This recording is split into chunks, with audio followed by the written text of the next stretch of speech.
Hello anh em, thì hôm nay chúng ta sẽ cùng theo dõi cách anh chàng này hướng dẫn chúng ta hàn 2 tấm với độ dày tương đối trên cùng mặt phẳng nhé.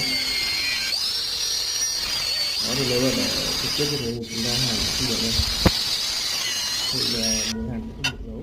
Thì chúng ta sẽ cần vài bước đi tạo khe hở 2 tấm này. Sau khi dính xong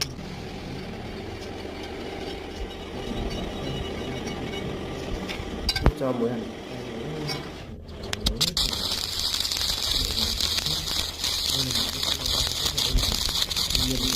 ai cũng đã biết chúng ta